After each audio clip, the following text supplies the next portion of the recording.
Bonjour à tous, j'espère que vous allez bien.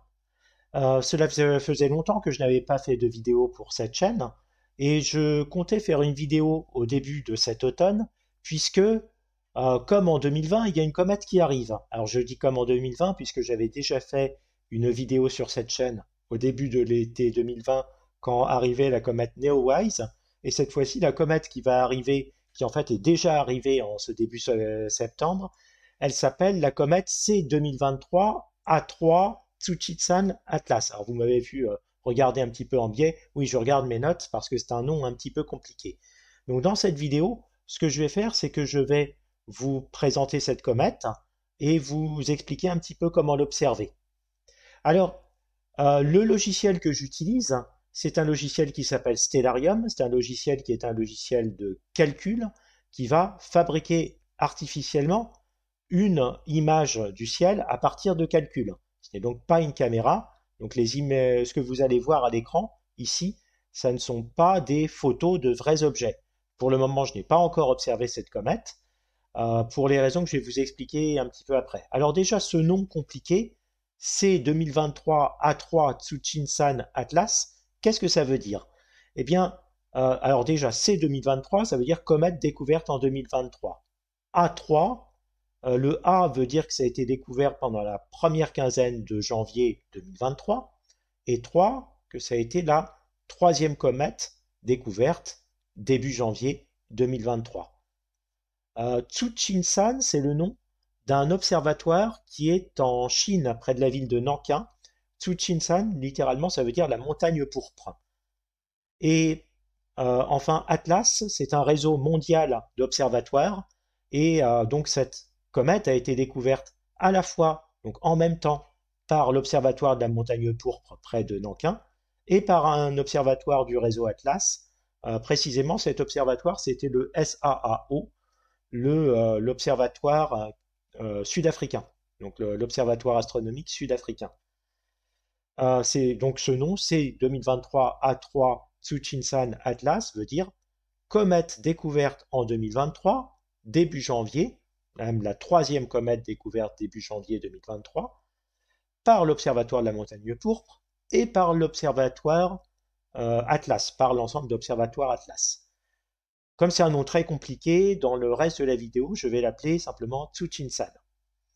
Alors, là, si vous regardez à l'écran, on commence à la voir apparaître ici à l'horizon, la comète, mais je vais vous expliquer un petit peu plus en détail déjà qu'est-ce que c'est qu'une comète. Alors, une comète, c'est un objet glacé qui vient de très loin dans le système solaire. Alors, qu'est-ce que ça veut dire très loin dans le système solaire?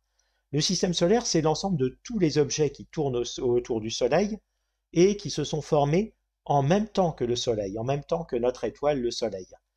En fait, comme toutes les étoiles, le Soleil s'est formé dans un grand nuage de gaz et de poussière qui s'est effondré sous l'effet de son propre poids.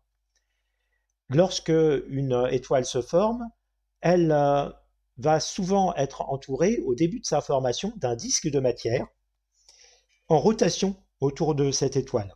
C'est probablement ce qui est arrivé à notre étoile le Soleil. Ce que je vous montre ici à l'image, ce sont des disques de matière qui ont été observés autour d'autres étoiles par l'observatoire ALMA. Et donc probablement, il y a 4,6 milliards d'années, notre système solaire, qui n'existait pas encore, devait ressembler à ça. Ça devait être un disque de matière autour d'une étoile en formation.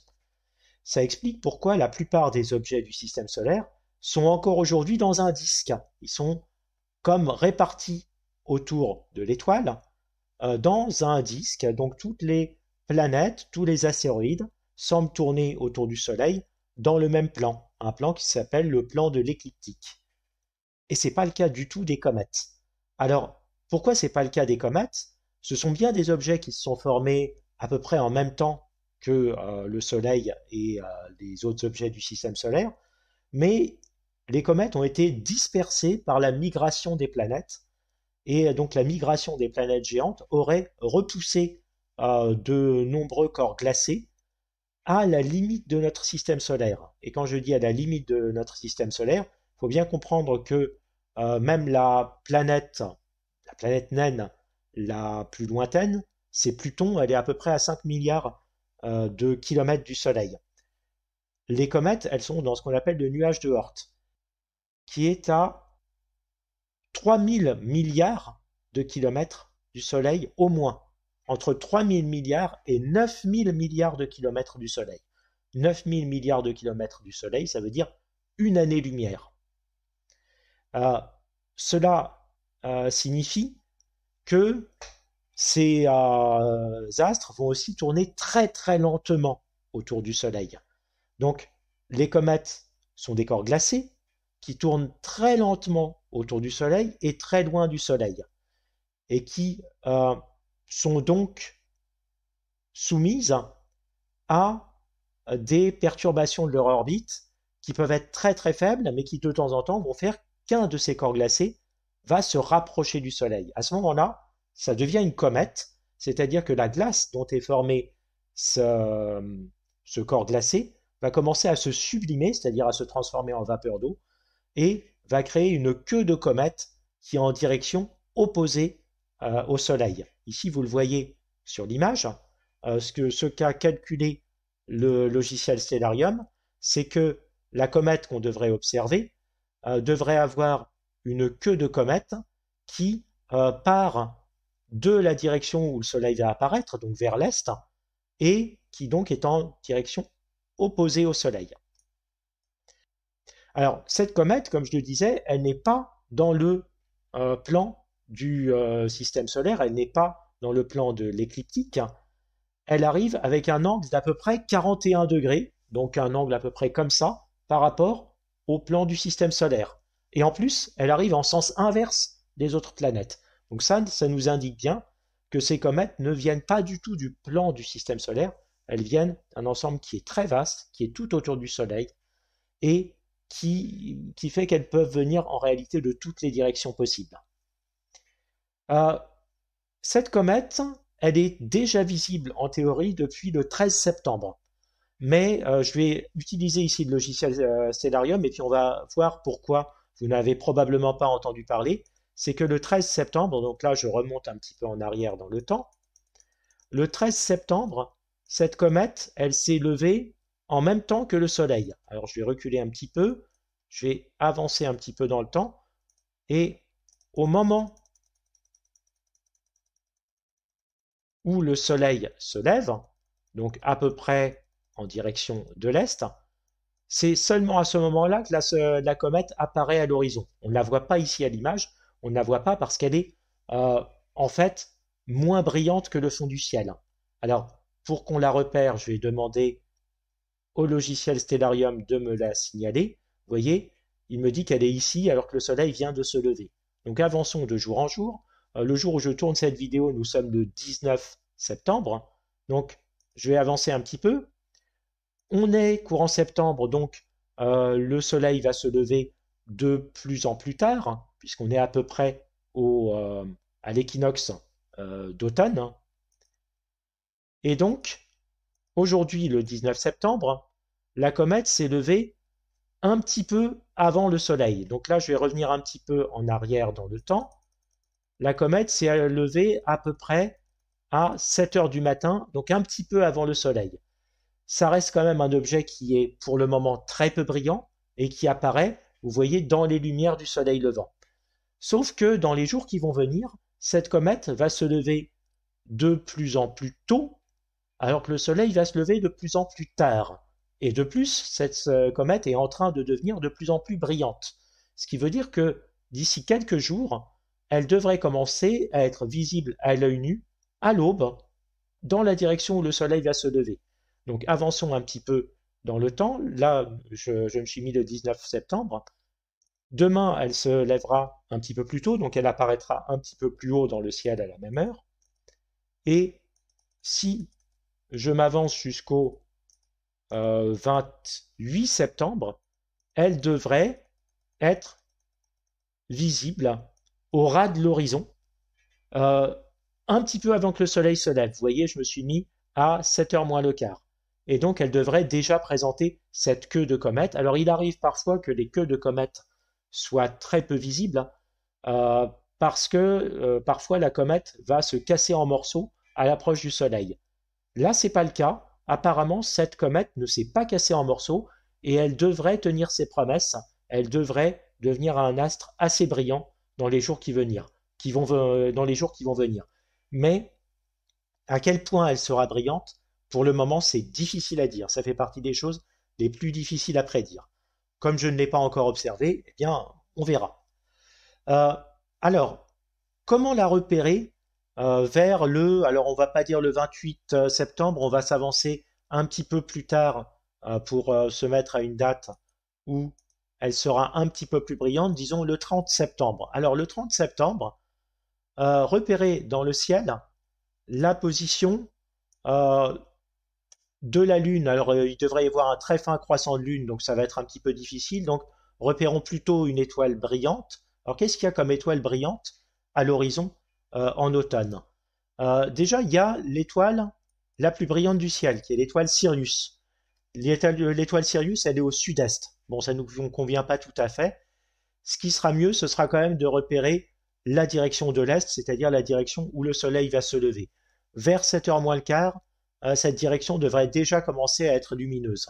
Si vous regardez dans cette direction, vous devriez voir une étoile relativement brillante. C'est l'étoile Régulus de la constellation du Lion. Alors, comment repérer la constellation du Lion? On peut peut-être repérer les autres étoiles du Lion. Donc le 30 septembre, le Lion, je vais vous montrer les lignes des constellations. Le Lion se présente comme ceci. Donc il a eu un petit peu une forme de fer à repasser. Et vous aurez donc cette étoile qui est l'étoile Régulus, qui devrait être à peu près dans la direction de l'Est. La comète est juste en dessous. Donc la comète sera facile à repérer. Elle sera juste en dessous de l'étoile Régulus. Et si vous faites ce repérage le 30 septembre même, vous devriez également repérer un très fin croissant de lune dans cette direction. Donc la comète sera, vous devriez voir une sorte de triangle avec Régulus tout en haut, un petit peu à gauche un très fin croissant de lune, et tout en bas au ras de l'horizon, la comète. Donc ça sera un petit peu avant 7 heures. Évidemment, ça sera au ras de l'horizon, donc il faut avoir un horizon totalement dégagé, et puis ça va durer très peu de temps puisque le soleil va se lever très très peu de temps après. Je vais avancer un petit peu dans le temps. Vous voyez que à partir du moment où le soleil va se lever, la queue de comète ne pourra plus se deviner puisque le ciel sera trop lumineux et au bout d'un moment, elle deviendra totalement invisible une fois que le soleil sera en train de se lever. Donc, arrivé à peu près à 7 heures du matin, ça sera impossible de voir la comète. Évidemment, les lignes que j'ai dessinées sont totalement invisibles à l'œil nu. Donc, ça va pas être évident de l'observer fin septembre. Sauf que on a une chance de l'observer un petit peu plus tard. Alors je reviens un petit peu en arrière, je vais resélectionner cette comète, et puis on va regarder ce qui va se passer sur la trajectoire de cette comète dans le ciel. Au cours de la journée du 30 septembre, cette comète, elle va monter dans le ciel. Elle sera invisible puisque il fera jour, et elle va se coucher avant le soleil. Donc évidemment, elle ne sera pas visible le soir. Mais qu'est-ce qui va se passer dans les jours qui vont suivre? Eh bien, dans les jours qui vont suivre, cette comète, elle va sembler se rapprocher un petit peu du Soleil. Alors, vous voyez, ici, elle est marquée ici, elle semble se rapprocher du Soleil, ce qui devrait faire que... Ah, alors attendez, je vais faire une chose, ça va me prendre un petit peu de temps. Je vais effacer un petit peu ces arbres qui sont gênants pour avoir un horizon plus dégagé. Alors on va aller dans affichage, paysage, je vais lui dire que le paysage, on va prendre l'horizon 0. Donc là, il va juste me mettre une ligne verte pour l'horizon. Et je vais lui redemander de me montrer cette comète. Donc Tsuchinshan Atlas. Voilà. Cette comète devrait se coucher un petit peu plus tard que le Soleil.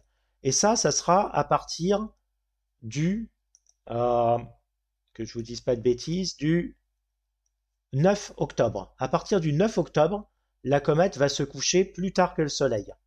Ce qui veut dire que on devrait voir le Soleil se coucher, et dans la direction où le Soleil se couche, on devrait voir la comète apparaître. Donc ça sera après le 9 octobre. Donc je vais me mettre un petit peu plus tard dans la nuit. Et il n'est pas impossible du tout qu'à cette période-là, la comète ait un regain de luminosité, qu'elle redevienne euh, très brillante. Et donc, elle sera probablement plus facile à observer, euh, non pas dans quelques jours, mais plutôt dans un mois, vers le 12 ou le 13 octobre. Alors, comment repérer cette comète, disons le 13 octobre? On va se mettre le 13 octobre à 20 heures. Ça sera de nouveau bas sur l'horizon. Vous repérez dans le ciel une étoile brillante dans la direction de l'ouest, donc dans la direction où le soleil vient de se coucher. Cette étoile, c'est Arcturus. Arcturus fait partie de la constellation du Bouvier. La constellation du Bouvier, elle a une forme de, comment dire, une forme de cerf-volant qui se repère comme ceci. Mais probablement, puisque le soleil viendra de se coucher, vous verrez seulement les étoiles les plus brillantes, donc vous verrez l'étoile Arcturus. Et donc, la comète va se situer en dessous de Arcturus, un petit peu à gauche, vraiment dans la direction où le soleil vient de se coucher. Euh, donc, un petit peu plus tard, non pas le 12 ou le 13 octobre, alors excusez-moi, là c'était le 12 octobre, donc voilà, le 13 octobre, elle devrait se situer un petit peu à gauche de l'étoile Arcturus. Et puis, elle va sembler se déplacer assez vite dans le ciel dans les jours qui vont suivre. Alors, quand je dis se déplacer assez vite, on ne va pas la voir bouger par rapport aux étoiles, mais si on repère sa position jour après jour, on aura constaté qu'elle s'est déplacée par rapport aux autres étoiles. Mais elle va aussi devenir de moins en moins brillante. Elle sera de moins en moins brillante, mais elle sera sur un ciel qui sera de plus en plus noir. Donc, il devrait être possible de l'observer courant octobre. Alors, je vous encourage vraiment à essayer d'observer cette étoile. Si vous avez un petit télescope ou un bon appareil photo, ça sera peut-être intéressant de faire cette observation vers le 15 octobre, puisque vous voyez, le 15 octobre, cette étoile va passer tout près de, de l'amas globulaire Messier 5. On appelle aussi l'amas de la Rose. Donc, en faisant un zoom à l'appareil photo, vous aurez peut-être une très belle vue avec à la fois cet amas d'étoiles très ancien à l'arrière-plan et devant la comète Tsunshin-san qui devrait encore être suffisamment brillante vers le 15 octobre. Donc en résumé, il y a une comète qui arrive, qui sera visible dès le mois de septembre, donc dès la fin du mois de septembre, au moment où le soleil se lève. Cette comète, il se peut qu'elle devienne très brillante, c'est même possible d'après certains astronomes que ça devienne ce qu'on appelle une grande comète, donc une comète qui peut être repérée même par quelqu'un qui ne sait pas qu'il y a quelque chose à observer. Elle devrait être visible donc peu avant que le soleil se lève, fin septembre. Pendant un moment, elle redeviendra très difficile à observer parce qu'elle va sembler se rapprocher du soleil. Et puis dans le courant du mois d'octobre, elle devrait être à nouveau visible, mais cette fois-ci le soir, peu après que le soleil se soit couché. Alors je vous encourage vraiment à essayer d'observer cette comète. Observer une comète, c'est un spectacle qui est rare, qui laisse toujours des souvenirs tout à fait marquants. Et puis ce sont des objets qui sont réellement très intéressants pour les astronomes, puisque une comète, c'est un objet glacé qui contient de la matière très ancienne, parfois même des glaces qui peuvent être plus anciennes que le Soleil lui-même, puisque elles sont formées de matériaux glacés qui se sont formés, qui étaient là dans le nuage de gaz qui a donné naissance au Soleil. Donc ce sont des objets extrêmement anciens. Les comètes ont probablement apporté une partie de l'eau qu'il y a sur notre planète Terre, une partie de la matière organique qui est sur la planète Terre aussi, c'est-à-dire de la matière qui a donné naissance à la vie sur Terre. Donc ce sont des objets qui sont à la fois très intéressants pour les astronomes et qui peuvent être très spectaculaires à observer. Et il est bien possible que cette comète Tsunshin-san Atlas devienne une des grandes comètes du XXIe siècle, une des comètes les plus impressionnantes du XXIe siècle. Alors, je ne l'ai pas encore vue, c'est pour ça que je ne vous ai pas montré de vraies photos de cette comète-là, mais si j'arrive à prendre quelques beaux clichés de cette comète, il n'est pas impossible que j'en poste quelques-uns ici dans les mois qui vont venir. Sur ce, je vous souhaite à tous de bonnes observations et je vous dis peut-être à bientôt. Au revoir.